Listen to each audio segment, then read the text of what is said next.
దేవునికి మహిమ కలుగును గాక. ప్రకటన గ్రంథము 5వ అధ్యాయము 12వ వచనములో, వారు వధింపబడిన గొర్రెపిల్ల శక్తియు ఐశ్వర్యమును జ్ఞానమును బలమును ఘనతయు మహిమయు స్తోత్రమును పొందకూడని గొప్ప స్వరముతో చెప్పుచుండిరి.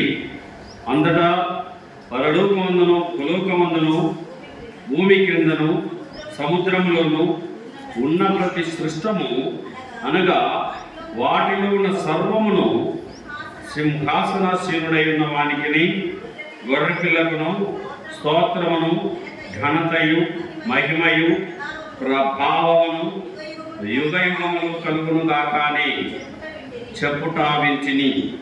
ఆ 4 జీవులు ఆమేనని చెప్పగా ఆ పెద్దలు సాగిలపడి నమస్కారము చేసిరి. ప్రభునందు ప్రియమైన దేవుని బిడ్డారా, మన దేవుడు యూదా గోత్రపు సింహం. 5వ వచనములో ఆ పెద్దలలో ఒకడు 7వ, ఇదిగో దావీదులకు చిగురైన యూదా గోత్రపు సింహం. మన దేవుడు యూదా గోత్రపు సింహం. 2026 సంవత్సరముల కిందట సకల మానవాళి కోసమై వధింపబడిన గొర్రెపిల్లగా ఇక్కడ మనము వర్ణిస్తున్నాం. ఆయన వధకు తేబుడు గొర్రెపిల్ల, వధింపబడిన గొర్రెపిల్ల. వధకు తేబుడు గొర్రెపిల్ల బొచ్చు కత్తిరించి వానిదిట మౌనముగా ఉండినట్లుగా యెషయా గ్రంథంలో ఆ మాట 53వ అధ్యాయము యెషయా గ్రంథము 53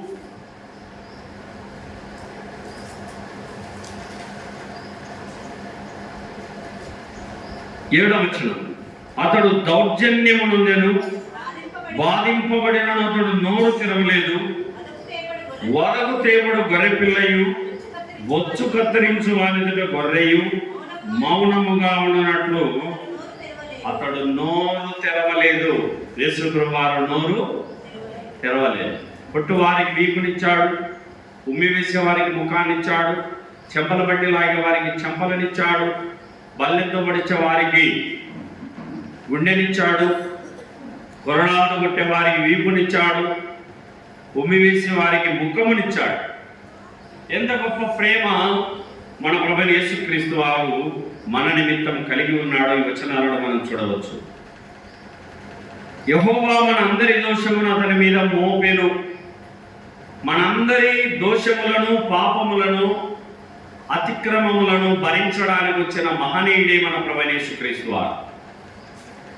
యేసు ప్రభు కల్వరి శిలువలో మరణించింది, తన రక్తాన్ని దారులుగా చిందించింది నీ నా పాపముల కొరకే అన్న విషయాన్ని మనం గమనించాలి.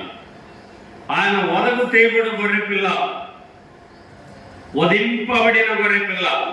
ఈ వచనాలలో గొర్రెపిల్ల అంటేనే సాత్వికత, గొర్రె దీనత్వాన్ని చూపిస్తుంది. యోహాను సువార్త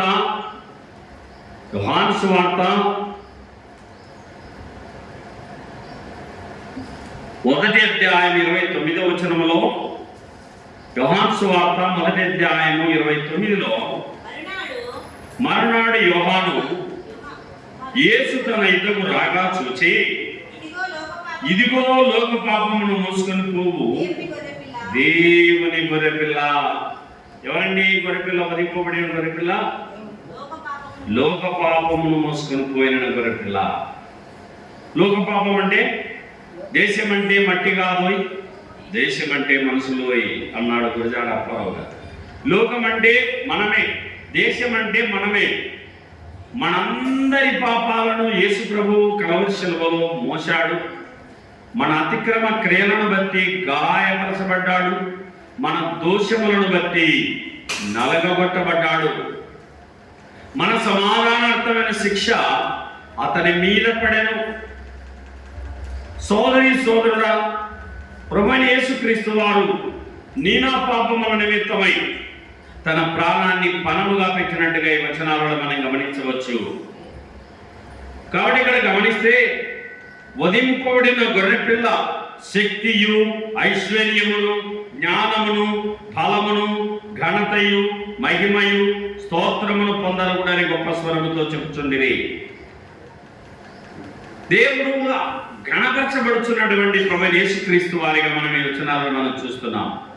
అంతటా పరలోకమందును భూలోకమందును భూమి కిందను సముద్రములోను ఉన్న ప్రతి సృష్టము అనగా వాటిలో ఉన్న సర్వమును సింహాసనాసీనుడైన వానికి గొర్రె పిల్లలను స్తోత్రమును ఘనతయు మహిమయు ప్రభావమును యుగయుగములు కలుగును గాక అని చెప్పుట మంచిది.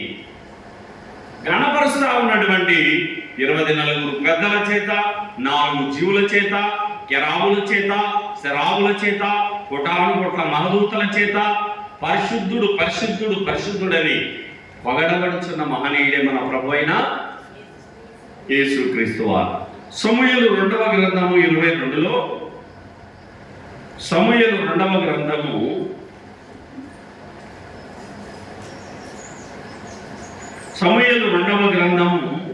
22లో 4వ వచనంలో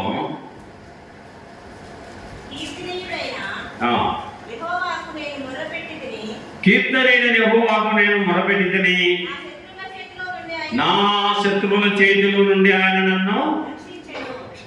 ఎవరు మన శత్రువు? అపవాది. మన శత్రువు చేతిలో నుంచి మనల్ని దేవుడు రక్షించినాడు. మృత్యువు యొక్క అలలు నన్ను చుట్టుకొనగను, వరద పొర్లు వలె భక్తిహీనులు నా మీదికి వచ్చి నన్ను బెదిరించగను, పాతాళ పాశములు నన్ను అరికట్టగను, మరణపు ఉరులు నన్ను ఆవరించగను.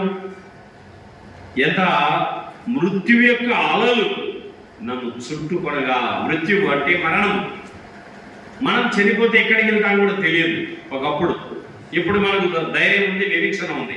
ఇప్పుడు చచ్చిపోతే దేవుని రాజ్యం పోతాం, దేవదూతలను చూస్తాం, పరలోకంలో ప్రభుతో కూడా కూర్చుంటాం. ఒకప్పుడు మనకు ఆ నిరీక్షణ లేదు.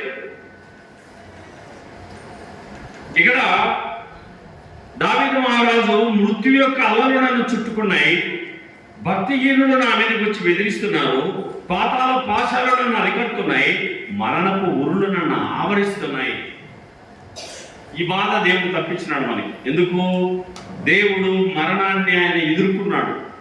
ఆయన శుక్రవారం శిలువ వేయబడి, శనివారం సమాధిలో ఉండి, శనివారం పగలు శనివారం రాత్రి సమాధిలో ఉండి ఆ మరణపు దూతను, ఆ మరణపు ఉన్న బలాన్ని, ఆ మరణానికి ఉన్న శక్తిని నిరర్ధకం చేశాడు. చూడండి, తిమోతికి రాసిన 2వ పత్రిక, దైవజనుడైన పౌలు తిమోతికి రాసిన 2వ పత్రిక 1వ అధ్యాయం 10వ వచనంలో తన కృపను బట్టి మనలను రక్షించి పరిశుద్ధమైన పిలుపుతో ఆయన మనలను పిలిచెను. ఆ క్రీస్తు యేసు మరణమును నిరర్ధకము చేసి జీవమును అక్షయతను సువార్త వలన వెలుగులోనికి తెచ్చెను. మరణాన్ని ఏం చేశాడు ఆయన? మరణాన్ని నిరర్ధకము చేసినాడు. వెలుగులోకి కాలేదు, మరణాన్ని వ్యక్తం చేసినాడు. ఓ మరణమాన్ని ముళ్ళెక్కడ, ఓ మరణమాన్ని విజయం ఎక్కడ అని మరణాన్ని సవాలు విసిరినాడు.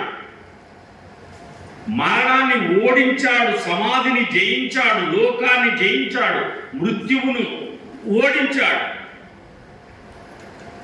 ఆయన ఆ క్రీస్తు యేసు మరణమును నిరర్ధకము చేసి జీవమును అక్షయతను వెలుగులోకి తెచ్చను. జీవాన్ని తెచ్చినాడు మరణంలో ఉన్న మానవునికి. జీవం అంటే ఎల్లకాలం జీవించే జీవితం. పునరుత్థానము నేనే, జీవమును నేనే. నా యందు విశ్వాసం ఉంచువాడు చనిపోయినా బ్రతుకుతాడు, బ్రతికి నా యందు విశ్వాసం ఉంచువాడు మరి ఎన్నడూ చనిపోడు. యేసుప్రభు నమ్మిన పిల్లలకు మరణమే లేదు. యేసుప్రభు నమ్మిన పిల్లలకి ఏం లేదు? మరణం అంటే చనిపోతారు కదా అంటే అది నిద్ర. నిద్రించుచున్నావా? మన వాళ్ళు ఎవరైనా నిద్రపోతారు అంతే. నిద్ర, మరణం అనేది ఒక నిద్ర. అసలైన మరణం ఏంటంటే అగ్నిగుండం, పాతాళం, యమగుండం, నరకం. ఆ నరకం లేకుండా ఆ మరణాన్ని దేవుడు ఓడించాడు, సమాధిని జయించాడు, లోకాన్ని జయించాడు. హెబ్రీయులకు రాసిన పత్రిక 2వ అధ్యాయము 9వ వచనంలో పౌలు హెబ్రీయులకు రాసిన పత్రిక 2వ అధ్యాయం 9వ వచనంలో దేవుని కృప వలన ఆయన ప్రతి ప్రతి మనుషుని కొరకు ఏమనుభవించినాడు ఆయన? మరణం అనుభవించినాడు. ప్రతి మనుషుని కోసం ఆయన మరణాన్ని అనుభవించినాడు. ప్రతి మనుషుని కోసం ఆయన ఏం పొందుకున్నాడు? చాలా అక్కడి కాదు. ఆయన ప్రతి మనుషుని కోసం ఏమనుభవించినాడు? మరణం. ప్రతి మనిషి చనిపోతున్నాడు. తెలుగు వారు చనిపోతున్నారు, జ్ఞానం చనిపోతున్నారు, గొప్పవారు చనిపోతున్నారు, అసామంతులు చనిపోతున్నారు. చనిపోయినోడిగా లేవడం లేదు ఎవడు కూడా. ప్రతి ఒక్కరు చనిపోతున్నారు. మన తాతలు, ముత్తాతలు, అప్పలు చనిపోయిన వాళ్ళందరూ చనిపోతున్నారు, ఇక లేవడం లేదు. ప్రపంచంలో ఈరోజు తెరవబడిన సమాధి ఉంది. అది మన ప్రభు అయిన యేసుక్రీస్తు సమాధి ఒక్కటి మాత్రమే ఈరోజు తెరవబడిన సమాధిగా ఉందండి. మరణమును నిరర్ధకం చేశాడు. మరణాన్ని యెషయా-గ్రంథం 25:8లో, యెషయా-గ్రంథము 25వ అధ్యాయము 8వ వచనములో, యెషయా-గ్రంథము 25:8లో మరెన్నడూ ఉండకుండా ఆయన మరణమును మింగివేయును. ఆయన మరణాన్ని మింగివేసినాడు. చాలాసార్లు మనం భయపడతా ఉంటాం. నేను చనిపోతే నేను దేవుని రాజ్యం పోతాను, పాతాళం పోతాను. నేను చనిపోతే లేచానో లేదో, నేను చనిపోతే లేస్తానో లేదో, నేను దేవుని రాజ్యం వెళ్తానో వెళ్ళను. ఇవన్నీ అవసరం లే. ఆయన మరణాన్ని ఏం చేసినాడు? మింగినాడు. టాబ్లెట్, తలనొప్పి మాత్రం, నవాజీలు మాత్రం ఎట్లయితే నువ్వు మింగుతావో, యేసు ప్రభువు మరణాన్ని ఏం చేసినాడు? మింగివేసినాడు ఆయన మరణాన్ని. ఇక నువ్వు భయపడాల్సిన అవసరం లేదు, నేను భయపడాల్సిన అవసరమో మరి ఎన్నడూ ఉండకుండా. మనం చనిపోయిన తర్వాత, మన ఒకసారి మనం చనిపోయిన తర్వాత, లేచిన తర్వాత ఎన్నడూ మరణం ఉండదు. ఇక యుగ యుగాలు, 1,00,000 సంవత్సరాలు, 1,00,00,000 సంవత్సరాలు, 1,000 సంవత్సరాలు, లక్షల కోట్ల సంవత్సరాలు బ్రతుకుతూనే ఉంటావు. టెన్షన్ ఉండదు, ఒళ్ళు నొప్పులు ఉండవు, బీపీ ఉండదు, షుగర్ ఉండదు, అల్సర్ ఉండదు, మోకాల నొప్పులు ఉండవు, నడుము నొప్పులు ఉండవు. అలాంటి శరీరాన్ని దేవుడు నీకు ధరింపజేస్తాడు. యుగ యుగములను సజీవురాలిగా ఉంటావు, యుగ యుగాలను సజీవునిగా ఉంటావు. ప్రకటన గ్రంథము 4వ అధ్యాయము 8వ వాక్యము. ప్రకటన గ్రంథము 4వ అధ్యాయము 8వ వాక్యము. ఈ 4 జీవులలో ప్రతి జీవికి 6 రెక్కలుండెను. అవి చుట్టూను, రెక్కల లోపటను కన్నులతో నిండి ఉన్నవి. అవి భూత వర్తమాన భవిష్యత్ కాలములో ఉండు సర్వాధికారియు దేవుడునగు ప్రభువు పరిశుద్ధుడు, పరిశుద్ధుడు, పరిశుద్ధుడు అని మానక రాత్రింబగలు చెప్పుచుండును. ఆ సింహాసనమునందు ఆసీనుడై ఉండి యుగ యుగములు జీవించుచున్న వారికి మహిమయు, ఘనతయు, కృతజ్ఞతాస్తుతులు కలుగునుగా. కానీ ఆ జీవులు కీర్తిస్తున్నారు. 24 పెద్దలు, 4 జీవులు, కెరాబులు, శరాబులు, కోటానుకోట్ల దేవదూతలు పరిశుద్ధుడు, పరిశుద్ధుడు, పరిశుద్ధుడని మన దేవుణ్ణి మహిమపరుస్తున్నారు. ఎందుకనగా ఆయన భూత వర్తమాన భవిష్యత్ కాలాలను ఉండు సర్వాధికారి. యేసుప్రభు ఎవరక? భూత వర్తమాన భవిష్యత్ కాలములలో ఉండు సర్వాధికారి. ఆయన ఎల్ల కాలము ఉండువాడు. జరిగే కాలంలో, జరగబోయే కాలంలో, రానున్న కాలాలలో ఎల్ల కాలము ఉండేవాడు. ఆయన మహిమార్గుడు, మహిమకు ఘనతకు అర్హుడు, పూజార్హుడు, స్తోత్రార్హుడు, మహిమ గలవాడు, మరణాన్ని ఓడించినవాడు, సమాధిని జయించినవాడు, మరణాన్ని మింగివేసినవాడు. మరి ఎన్నడూ ఉండదు ఇక మరణం. ఇక అలాంటి లోకాన్ని, అలాంటి ప్రపంచాన్ని దేవుడు మనకి ఇవ్వబోతున్నాడు. అలాంటి ఆనంద రాజ్యాన్ని దేవుడు మనకు ప్రసాదించబోతున్నాడు. ఆయన నీనా పాపముల కోసము కలవరి శిలువలో తన ప్రాణాన్ని పణముగా పెట్టాడు. ఆయన మరణమును ఓడించాడు. చూడండి, హెబ్రీయులకు రాసిన పత్రిక పౌలు, దైవజనుడైన పౌలు హెబ్రీయులకు రాసిన పత్రిక 2వ అధ్యాయము 14వ వచనము.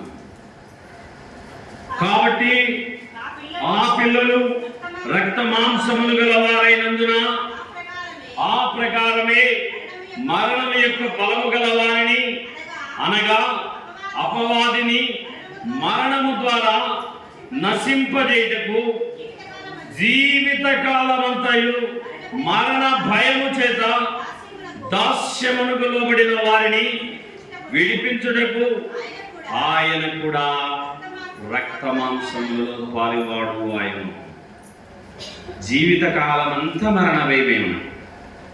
పొద్దున్నుంచి సాయంత్రం దాకా ఇంట్లో అంటే బయటికి పోతే మళ్ళీ ఇంటికి చేరుతానో లేదో ఇదే భయం, భయం, భయం, భయం, మరణ భయం. చస్తే నేను ఏమో ఎట్లో ఏందో నా పరిస్థితి అని. ఏ భయం అవసరం లేదు. దేవుడు జీవిత కాలం అంతా మరణ భయం చేత దాస్యమునకు లోబడిన వారిని విడిపించుటకు ఆయన రక్త మాంసములలో పాలివాడు ఆయన. సోదరి సోదరుడా, మన ప్రభు యేసుక్రీస్తు వారు మనం భయపడాల్సిన అవసరం లేకుండా చేశాడు. ఎందుకంటే ఆయన మరణము మెడలు విరిచాడు, ఆయన మరణాన్ని మింగివేశాడు, ఆయన మరణాన్ని ఓడించాడు, ఆయన మరణాన్ని జయించాడు. కనుక మనకి మరణ భయము ఏ క్షణం పిడుగుబడి చచ్చినా, ఏ క్షణం యేసయ్య వచ్చినా, దేవుని రాజ్యములో యుగ యుగాలు తరతరాలు సదాకాలం మన ప్రభు యేసుక్రీస్తుతో కూడా ఆనందిస్తాం. భయపడేమీ లేదు. ప్రభు యేసుక్రీస్తుతో కూడా ఆనందముగా సంతోషముగా మనము గడుపుతాం. కాబట్టి ఇక్కడ గమనిస్తే జీవిత కాలం అంతా, ఎంతకాలం అంట మనం భయపడేది? నువ్వు ఎంత కాలం ఎదుగుతావో ఏమవుతావో ఏమని ఇదే భయం. ఏమి కాదు, దేవుడు చూసుకుంటాడు. నారు వచ్చినోడే నీరు వచ్చాడు, మూది పెట్టినోడే మేత పెడతాడు, గర్భం ఇచ్చినోడే గడ్డకు. మనం ఎన్నాళ్ళు బ్రతకాలనో అన్ని రోజులు ఆయన బ్రతికిస్తాడు. ముందు పోవాలంటే పోలేవు, పోనీ వెనక్కి పోదామంటే కూడా కొంచెం కాలం ఉందామంటే ఉండలేవు. ఎంతకాలం దేవుడు నీకు రాసి పెట్టాడో అంతకాలం నువ్వు ఉండాల్సిందే, అంతకాలం నువ్వు జీవించాల్సిందే. పోతానేమన్న భయమే లేదు మనకి. అయితే వాక్యం స్పష్టంగా చెప్తుంది, జీవిత కాలం అంతా మరణ భయము చేత. ఎంతకాలం అంట? జీవిత కాలం అంతా మరణ భయము చేత దాస్యమునకు లోబడిన వారిని విడిపించుటకు ఆయన కూడా మనలాంటి శరీరాకారాన్ని ధరించి జీవించి పెరిగి పెద్దవాడై మరణించి చనిపోయి సమాధి చేయబడి ఆయన తిరిగి లేచాడు. ఆయన పూజార్హుడు, ఆయన మహిమాన్వితుడు, ఆయనకు సర్వము ఆయన గణపరుస్తా ఉన్నాయి. పేతురు రాసిన మొదటి పత్రిక 3వ అధ్యాయము 22వ వచనంలో పౌలు లేక పేతురు రాసిన మొదటి పత్రిక 3:22 ఆయన పరలోకానికి వెళ్ళి దూతల మీదను అధికారుల మీదను శక్తుల మీదను అధికారము పొందిన వాడై దేవుని కుడి పార్శ్వమున ఉన్నాడు. అన్నిటి మీద అధికారం ఉంది మన దేవుని. దూతల మీద, అధికారుల మీద, శక్తుల మీద ఆయన అధికారం పొందిన వాడై దేవుని కుడి పార్శ్వమున. ఎందుకంటే భయం, సర్వాధికారమైన దేవుడై ఉన్నాడు. దూతల మీద అధికారము, శక్తుల మీద అధికారము, మరణం మీద అధికారము, భూమి మీద అధికారము, ఆకాశం మీద అధికారము, సర్వలోకం పైన ఆయన అధికారం పెట్టుకున్నాడు. ఆయనే మన దేవుడై ఉన్నాడు. ఇక మనకెందుకు భయం? యేసయ్య మన దేవుడై ఉన్నాడు, యేసయ్య మన రక్షకుడై ఉన్నాడు. యేసు ప్రభు తన రక్తంలో నిన్ను నన్ను కడుక్కున్నాడు. తన సొత్తుగా, తన బిడ్డగా దేవుడు నిన్ను నన్ను చేసుకున్నాడు. కనుక ఆయన కృపకు మనము పాత్రులమయ్యాము. కాబట్టి ఎఫెసు 1:20 మరొక మాట, దైవజనుడైన పౌలు ఎఫెసులకు రాసిన పత్రిక 1వ అధ్యాయము 20వ వాక్యంలో ఆయన బలాతిశయము చేత క్రీస్తును మృతులలో నుండి లేపే. యేసు ప్రభును పరలోకం ఎక్కడి నుంచి లేపినాడు? మృతులలో నుండి లేపినాడు. నీవు నేను మృతి నొందితే తిరిగి లేస్తాం. మనము మృతి నొందిన తర్వాత తిరిగి లేపబడతాము అన్నదానికి ఇది నిదర్శనం అండి. ఆయన క్రీస్తును మృతులలో నుండి లేపి సమస్తమైన ఆధిపత్యము కంటేను, అధికారము కంటేను, శక్తి కంటేను, ప్రభుత్వము కంటేను ఈ యుగమునందు మాత్రమే కాక రాబో యుగమునందును పేరు పొందిన ప్రతి నామము కంటేను ఎంతో హెచ్చుగా పరలోకమునందు ఆయన తన కుడి పార్శ్వమున కూర్చుండబెట్టుకొని ఉన్నాడు. ఆయన దూతల కంటే గొప్పవాడు. ఆయన దూతల మీద అధికారం, శక్తుల మీద అధికారం, పరలోకమందు భూమి మీద ఆయన సర్వాధికారం కలిగిన వాడు. అంతేకాదు ఇక్కడ గమనించవచ్చు, పౌలు మహాభక్తుడు ఆ బలాతిశయము చేత క్రీస్తును మృతుల నుండి ప్రభువైన యేసుక్రీస్తును లేపి సమస్తమైన ఆధిపత్యం కంటే, అధికారం కంటే, శక్తి కంటే, ప్రభుత్వము కంటే ఈ యుగమునందు మాత్రమే కాక రాబో యుగమునందును పేరు పొందిన ప్రతి నామము కంటేను ఎంతో హెచ్చుగా పరలోకమునందు ఆయన తన కుడి పార్శ్వమున కూర్చుండబెట్టుకొని, ఎంత గొప్ప ఆధిక్యత ఉంది మన దేవునికి!